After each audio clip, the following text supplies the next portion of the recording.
जय श्री राम की, जय सीता मैया की। नासा के वैज्ञानिक भी प्रभु श्री राम की लीला के आगे नतमस्तक नजर आए। भव्य राम मंदिर में उन्हें ऐसा क्या मिला जो वह आश्चर्य में पड़ गए। जब आपको भी पता चलेगा तो आप भी प्रभु की लीला में नतमस्तक हो जाएंगे और खुद के हिंदू होने, सनातनी होने पर गर्व करेंगे। श्रद्धालुओं की आस्था से भव्य राम मंदिर का निर्माण हो चुका है और पृथ्वी लोक के साथ तीनों युगों के मानव, जीव जंतु सभी रामलला की प्राण प्रतिष्ठा में भागीदारी बनने के लिए उत्सुक हैं, उत्साहित हैं। 22 जनवरी को रामलला की प्राण प्रतिष्ठा होनी है। सूर्य स्तंभ की ज्वाला से पूरा अयोध्या जगमगा रहा है। प्रभु राम के भव्य दरबार में निर्माण के समय ऐसे ऐसे अद्भुत चमत्कार हुए हैं कि आप भी दंग रह जाएंगे। जब नासा के वैज्ञानिकों ने अपना सर पकड़ लिया और सोच विचार की इतनी गहराई में चले गए कि जैसे कोई भयानक चमत्कार देख लिया हो। आज की इस वीडियो में हम राम मंदिर निर्माण के समय होने वाले चमत्कारों और रहस्यों के बारे में बात करेंगे, जिसे सुनकर आप विश्वास नहीं कर पाएंगे। अगर आप प्रभु श्री राम के भक्त हैं तो जय श्री राम, जय सीता मैया बोले। और आप चैनल पर नए हैं तो चैनल को सब्सक्राइब, लाइक अवश्य करें। प्रभु राम के चमत्कारों, रहस्यों से परिपूर्ण यह वीडियो अपने मित्रों, अपने परिवार में जरूर शेयर करें ताकि वह लोग भी प्रभु की लीला से मंत्रमुग्ध हो सके। अयोध्या में जब राम मंदिर का निर्माण हो रहा था तो 12,000 स्तंभों की प्रतिलिपि तैयार करवाई गई और अमेरिका से वैज्ञानिक बुलाए गए ताकि वह मंदिर का परीक्षण कर एक ऐतिहासिक भव्य राम मंदिर का निर्माण कर सके। राम मंदिर खुदाई के समय कई प्राचीन और रहस्यमय मूर्तियों के साथ साथ कई शिलालेखाएं भी प्राप्त हुई, जिसे देखकर वैज्ञानिक भी प्रभु श्री राम के भक्त बन गए। राम मंदिर परिसर में जब खुदाई हो रही थी तभी वैज्ञानिक जेम्स ने देखा कि परिसर में एक जगह की मिट्टी नम और भुरभुरी है। इस पर जेम्स की अंतरात्मा प्रभु की लीला देखने के लिए उत्सुक हुई। इस पर उन्होंने वहां खुदाई करने को कहा तो मजदूरों ने साफ मना कर दिया और कहा वहां खुदाई की आवश्यकता नहीं है। इस पर जेम्स स्वयं खुदाई के लिए जाने लगे। तब मजदूरों ने वहां खुदाई करनी शुरू की। लोगों को अपनी आंखों पर विश्वास ही नहीं हो रहा था। वहां से निकलता हुआ पानी देखकर आंखों पर उन लोगों को विश्वास ही नहीं हो रहा था। जब सर्वेक्षण हुआ तो पता चला ये पानी सरयू नदी से आ रहा है। माता सरयू मंदिर के निर्माण में अपना आशीर्वाद दे रही थी। माता सरयू का यह चमत्कार देखकर श्रद्धालु फूले नहीं समा रहे थे। लेकिन पानी की धार में मंदिर का निर्माण इतना आसान नहीं था, और वो भी तब जब परिसर की मिट्टी बलुई और भुरभुरी हो। इस पर राम भक्तों ने प्रभु राम से प्रार्थना की। प्रभु राम ने श्रद्धालुओं की प्रार्थना स्वीकार कर ली और वहां से पानी का निकलना बंद हो गया और प्रभु के आशीर्वाद से भव्य ऐतिहासिक राम मंदिर बनकर तैयार हो गया। पूरी दुनिया से श्रद्धालु रामलला के दर्शन के लिए अयोध्या पहुंच रहे हैं। इसके लिए भव्य अंतर्राष्ट्रीय हवाई अड्डा भी बनाया गया है। अयोध्या के लिए पहली उड़ान शुरू करने का सौभाग्य इंडिगो एयरलाइंस को मिला है। नगर विमानन मंत्री ज्योतिरादित्य सिंधिया ने कहा कि अयोध्या में मर्यादा पुरुषोत्तम श्री राम अंतर्राष्ट्रीय हवाई अड्डा बनकर तैयार हो गया है। प्रधान नरेंद्र मोदी ने इस हवाई अड्डे का उद्घाटन किया है। जब प्राचीन काल में अयोध्या में राम मंदिर स्थित था तो वह कैसा दिखता रहा होगा, जिसे तोड़कर बाबर ने बाबरी मस्जिद बनाई थी। राम मंदिर का निर्माण किसने किया था यह रहस्य कुछ ही लोगों को पता है, ज्यादातर लोगों को कुछ भी नहीं मालूम। तो चलिए आज मैं पूरा रहस्य बता देती हूँ इस वीडियो के माध्यम से। तो बने रहिए वीडियो के अंत तक हमारे साथ। आखिर उस समय प्रभु राम की नगरी को किसने बनाया था? श्रद्धालुओं के लिए यह नगरी आस्था का, श्रद्धा का स्थल रही है, जहां श्री राम ने जन्म लिया। इतिहासकारों के अनुसार कौशल प्राचीन की राजधानी अवध को कालांतर में अयोध्या और बौद्ध काल में साकेत कहा जाने लगा। प्राचीन शहर अयोध्या मूल रूप से मंदिरों का शहर था। यहाँ हिंदू धर्म और जैन धर्म के अवशेष खुदाई के दौरान मिलते रहते हैं, जिनमें कई प्राचीन मूर्तियां प्राप्त हुई और कई ऐतिहासिक शिलाखाएं। राम नगरी होने का वरदान वरदान वाल्मीकि में मिलता है। श्री राम के जल समाधि लेने के पश्चात अयोध्या नगरी खंडहर हो गई थी, परंतु भगवान राम के महल ज्यों का त्यों था। भगवान राम के सुपुत्र कुश ने एक बार पुनः राम नगरी का निर्माण करवाया। इसके उपरांत राम मंदिर का अस्तित्व शूर वंश की अगली 44 पीढ़ियों तक रहा और आखिरी राजा बेहड़बाल तक राम मंदिर स्थापित रहा। किंतु बेहड़बाल की मृत्यु के बाद एक बार फिर से राम नगरी खंडहर हो गई।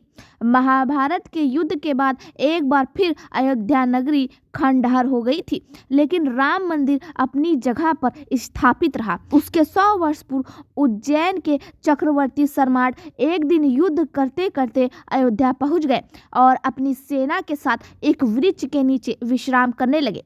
घने और सुनसान वृक्षों को देखकर विक्रमादित्य को किसी चमत्कार की आहुति हुई। इस पर ऋषि मुनियों ने उन्हें बताया कि यह भगवान राम की नगरी अयोध्या है। इन्हीं ऋषि मुनियों की सहायता से विवेकादित्य ने अनेकों महल और मंदिर बनवाए। महाकवि कालिदास ने अपनी पुस्तक रघुवंश में अयोध्या का वर्णन किया है। 600 ईसा पूर्व अयोध्या एक व्यापार केंद्र था। 5वीं शताब्दी में अयोध्या को अंतर्राष्ट्रीय पहचान प्राप्त हुई थी, जब अयोध्या में बौद्ध भिक्षुओं का बोलबाला था। बौद्धों के समय में अयोध्या साकेत थी। जब चीनी भिक्षु फाहियान अयोध्या भ्रमण कर रहा, तब उसने कई बौद्ध मंदिरों को देखा और उनका वर्णन किया है। 7वीं शताब्दी में चीनी यात्री हेनाक सांग आया था। हेनाक सांग के अनुसार अयोध्या में कई बौद्ध मंदिर और 25,000 तक भिक्षु रहते थे। 11वीं शताब्दी में कन्नौज नरेश जयचंद आया। उसने सरमाट अशोक के शिलालिख को मंदिर से निकालकर वहां अपना नाम लिखवा दिया। पानीपत के युद्ध के बाद जयचंद का भी अंत हो गया और भारत पर आक्रमणकारियों का आक्रमण निरंतर बढ़ता ही चला गया। आक्रमणकारियों ने मथुरा, वाराणसी, अयोध्या में खजानाओं को लूट लिया और कई पुजारियों के प्राण ले लिए। कई मंदिर विध्वंस कर दिए, लेकिन 14वीं शताब्दी तक आक्रमणकारी राम मंदिर विध्वंस करने में असफल रहे। किंतु जब मुगलों का शासन हुआ, तब बाबर ने राम मंदिर विध्वंस कर बाबरी मस्जिद की नींव रखी। बाबरी मस्जिद को प्रथम मुगल सम्राट बाबर के आदेश पर 1527 में इस मस्जिद का निर्माण किया गया था। मीर बाकी ने 1527 में निर्माण कराया था और मीर बाकी ने इसका नाम बाबरी मस्जिद रखा। 3 गुंबदों के साथ बाबरी मस्जिद की भव्य संरचना थी। 3 गुंबदों में से एक प्रमुख था और 2 गौड़। यह 2 ऊंची दीवारों से घिरा हुआ था, जो एक दूसरे के समांतर थीं, और एक कुएं के साथ एक बड़ा सा आंगन संलग्न था। उस कुएं को उसके ठंडे व मीठे जल के लिए जाना जाता है। बाबरी मस्जिद उत्तर प्रदेश भारत की बड़ी मस्जिदों में से एक थी। हालांकि आसपास के जिलों में और भी अनेक पुरानी मस्जिदें हैं, जिनमें शरीकी राजाओं द्वारा बनाई गई हजरत बल मस्जिद शामिल है। राम भक्तों को, श्रद्धालुओं को अवगत करा दूं कि कोविड-19 के बढ़ते मामलों के बीच इस समय केवल सीमित लोगों को ही रामलला के दर्शन के लिए मंदिर में प्रवेश की अनुमति दी जा रही है। श्रद्धालु श्री राम जन्मभूमि तीर्थ क्षेत्र ट्रस्ट SRJTKT की आधिकारिक वेबसाइट srjbtkchetra.org के माध्यम से अपने टिकट बुक करवा सकते हैं और रामलला के लाइव दर्शन घर बैठे ही कर सकते हैं। 22 जनवरी 2024 को राम मंदिर की प्राण प्रतिष्ठा को लेकर आयोजन होने वाला है। इस आयोजन में लगभग 7,000 मेहमानों की प्रारंभिक उपस्थिति की उम्मीद है, आशा जताई गई है। वहीं 24 जनवरी 2024 से श्रद्धालुओं और आम लोगों के लिए आधिकारिक तौर पर राम मंदिर खुल जाएगा। ऐसे में देश के अलग अलग शहरों से लोग रामलला के दर्शन के लिए अयोध्या जाने की योजना बना रहे हैं। अगर आप भी इन्हीं लोगों में से एक है और अयोध्या जाने का प्लान कर रहे हैं, तो यहाँ हम आपको बताएंगे कि प्लेन, ट्रेन या बस से आप कैसे रामलला के दर्शन के लिए अयोध्या पहुंच सकते हैं। साथ ही आप किस समय रामलला के दर्शन कर पाएंगे और इसके लिए आपको कितने पैसे देने होंगे। उपरांत आप मंदिर के पास स्थित अयोध्या राम मंदिर विजिटर केंद्र जाकर ऑफलाइन टिकट भी बुक करा सकते हैं। केंद्र प्रतिदिन सुबह 10 बजे से शाम 6 बजे तक खुला रहता है। अयोध्या राम मंदिर में सभी भक्तों के लिए प्रवेश निःशुल्क है। हालांकि अगर आप भगवान राम के करीब से और लंबे समय तक दर्शन करना चाहते हैं तो इसके लिए आपको विशेष दर्शन टिकट लेना होगा। इसके लिए अगर आप ऑनलाइन टिकट खरीदते हैं तो आपको प्राप्त सेवाओं के अनुसार लागत का भुगतान करना होगा। श्री राम जन्मभूमि तीर्थ क्षेत्र की ओर से अभी तक दर्शन टिकट की कीमत जारी नहीं की गई है। जैसे ही दर्शन टिकट की कीमत जारी होती है हम आपको बता देंगे। मंदिर हर प्रातः 7 बजे से 11:30 बजे तक और दोपहर 2 बजे से शाम 7 बजे तक दर्शन के लिए खुला रहेगा। विशेष अवसरों और त्योहारों पर समय बदल सकता है।